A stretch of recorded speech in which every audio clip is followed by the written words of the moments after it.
For more chat about geek entertainment, answers to your questions, and news from the wider world of Christian geekery, get the Christian Geek Central podcast today on iTunes and other podcast services. All right, buckle up. This car has a spoiler. Haven't done one of these in a while, in part because I haven't reviewed many movies that I really felt like just a real strong itch to talk spoilers about afterward, but Bliss, I definitely felt that itch. I couldn't talk about the themes at all without spoiling the movie. So let's just get into the spoilers. I thought within the first probably 20 to 30 minutes of the movie, I figured out what was going on. That he became a drug addict at some point, and all the sci-fi fantasy elements that he's experiencing are the result of either currently being under the effects of drugs in his system or some kind of permanent damage being done to him. I think maybe that's the case with Salma Hayek. Well, I think with both of their characters that they must have been using on such a regular basis that even kind of between fixes there were residual effects that were just totally screwing with their memory and their perceptions of reality. And I was trying to figure out, when did the hallucinations start? Did he really have that job at the beginning? I think he did. His boss didn't die.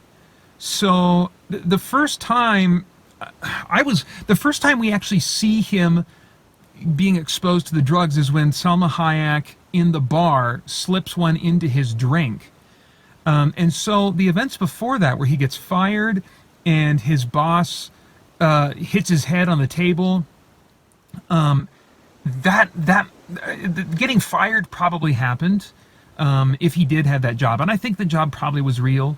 And I think him getting fired was probably real. But him knocking the boss backwards and the boss getting his head knocked on the table probably wasn't. And him hooking the boss up to the window, that probably didn't happen. But that wasn't clear. But after he takes the drugs, though, when he and Salma Hayek go out for a walk after they first quote unquote meet at the bar, I suspect actually they had already known each other, and that he maybe had been drawing these pictures of her because he was kind of living this double life for a while of being with this woman and going on drug trips with her, and that's why he was drawing pictures of her and stuff. So I think he already knew her, and his memory was already getting seriously screwed with by this point. And it's probably why he'd been failing in his job so much. In addition to just being distracted and drawing pictures, his memory was probably just a mess, and he was probably evidently there had been a problem at his work for a while. So I think he knew Salma Hayek before we first see them quote unquote meet in the bar. But what's interesting is right after they meet, they go out, they're walking on a city street, and they stop walking and they turn and talk to each other, and there's a pretty decent amount of space in between them where you can see across the street kind of a blurry image of people walking. And I had to rewind it because I thought I noticed something weird, but I didn't catch what it was. And so if you look, there's a blurry person that gets multiplied. There's just one of them, and then in a blink, an echo of that person, like the cat in the Matrix, like the black cat in the Matrix, appears right behind them, and then another one. And so there's three identical people walking one after the other across the street in the background. It is such a subtle detail that when I noticed that and went back and double checked and saw what actually happened, I was like, okay, this is a movie. Because that would have been so easy to miss. There wasn't any music cue. There wasn't... other movies of this type would have made that more obvious. It is so easily missable. And that just said to me right there, okay, this is a movie where they are going to expect you to pay attention because they are doing very thoughtful things very subtly in the background. And so that really just snapped my mind into a focus that had me thinking sharply the rest of the movie. So that's why, that's one of the reasons why I wonder was I supposed to have it figured out as early as I did? Because maybe I just happened to notice that, and a lot of people would have missed that, and so I was engaged mentally in a way that other viewers wouldn't be, and so I was able to suss what's going on, before maybe the filmmakers intended. I don't know. It's still my great suspicion that the filmmakers expect you, at least by the halfway point, to understand. No, this is a man who has just gotten into drugs, and they're just destroying his life. But what was so interesting to watch the movie through that lens, because when they're in the fantasy world, they really do commit to it. They commit to, they're not making it all trippy and foggy for the viewer. They're giving us a very realized world in many respects. The Salma Hayek is talking in a way that is just very unlike her real world personality, which she comes across more like, I mean, I've never known anyone that is actively using drugs. And so all I have to go off of his movies, but the way she plays herself as a drug addict is very faithful to the portrayals of drug addicts that I've seen in so many movies. And it's just a different personality. And it's more of, it's more of, I think, maybe without the comedy, what you would expect from like a portrayal of someone that's using pot,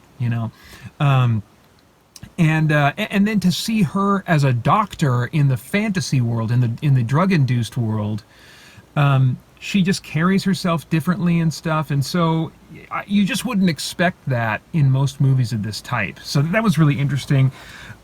I thought the use of Bill Nye was very interesting and appropriate as well, because Bill Nye is not like, as far as like scientists, he's a very public face, but his credentials are not near,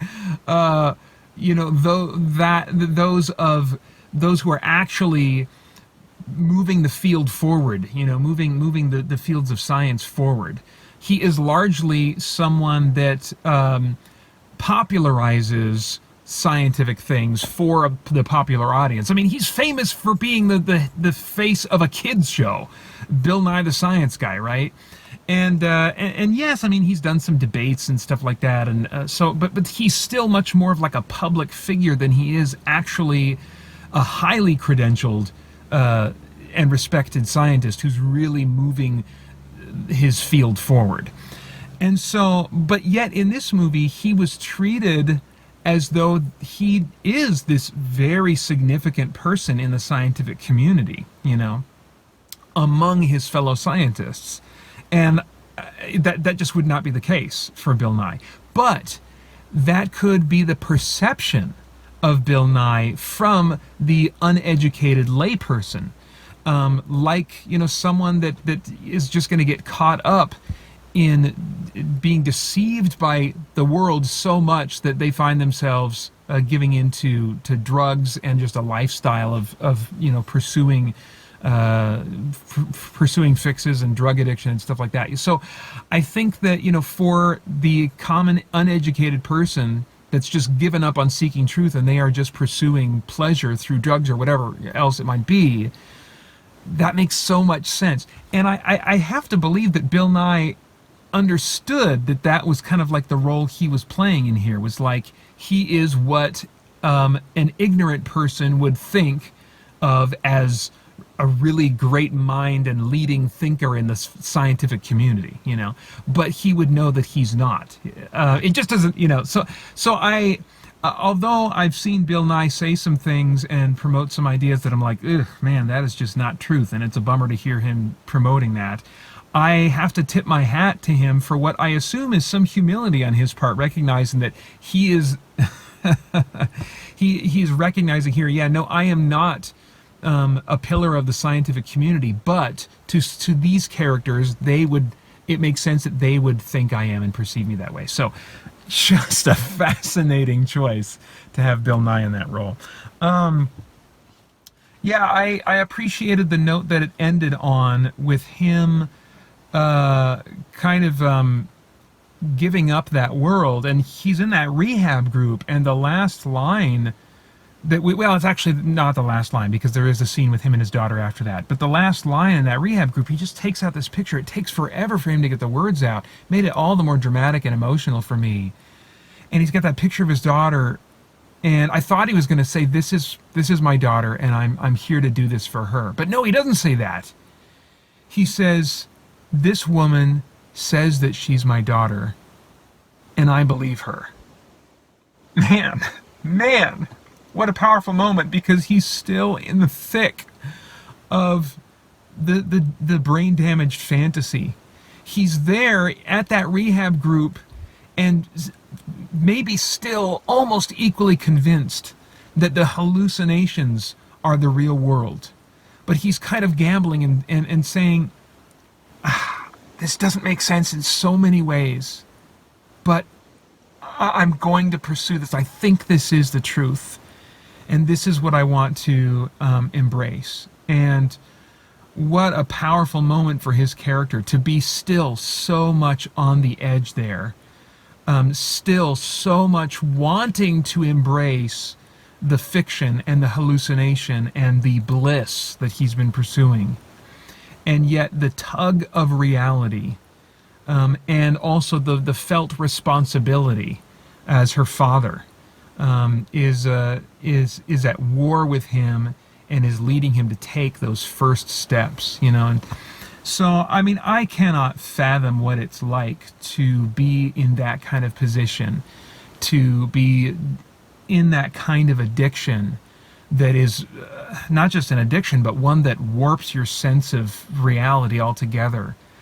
But I think that it's probably worth it for me to think about, maybe some areas of my life where, just being selfish with my time and thinking to myself, gosh, Peter, do you really need this time playing video games or this recreational time to recharge as much as you're telling yourself you do right now?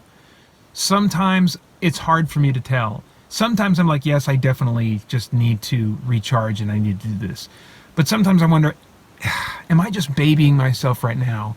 Am I saying yes to something ultimately because it just makes me feel good in the moment, when really I can step away from that and I can give myself to my family, to my boys, to my wife in this moment, So I think that if we're willing, all of us can find something there, that some struggle in us, some way in which we are so often pursuing pleasure in the moment instead of pursuing that which is true and best, So, yeah, what a great moment, and a really great movie. I wish that there was a way that I could let people know without spoiling the movie that, no, it's not a sci-fi movie. It has the trappings of sci-fi, but it's a human drama.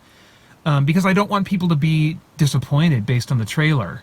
I think when I watched the trailer, I realized, just looking at YouTube, because YouTube will wherever you end the video, it'll keep track of that if you're logged in, and then it'll start you there the next time you load up that video. And I realized when I watched the trailer after watching this movie that when I watched the trailer initially, I only watched half of it.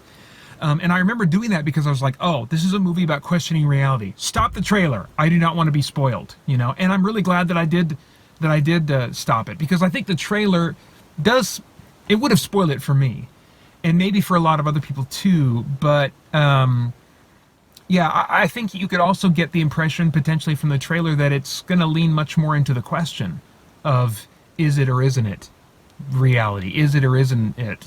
All the sci-fi stuff. Is it real? And I would just want people to watch this movie and not be disappointed by it, by the expectation of a sci-fi thing. That's why I mentioned that in my review. I think it's still definitely worth watching. And yeah, I hope a lot of people do, because I think it's a really good experience, a really great movie for me. So that's all I have to say. Thanks. The Christian Geek Central podcast is the longest-running podcast for Christian geeks with over 600 weekly episodes and counting, featuring audio versions of much of the same content you'll find here, plus exclusive content including weekly news updates from the creators of Christian comics, novels, and video games, debriefing and commentary about what I've been playing, reading, and watching, and my expanded responses to your comments and questions via YouTube, email, or the Christian Geek Central forums. And now, with timestamps, so you can jump straight to the segments you want to hear most. Get the Christian Geek Central podcast today on iTunes and other podcast services, and enjoy one more way you can geek out and seek the truth.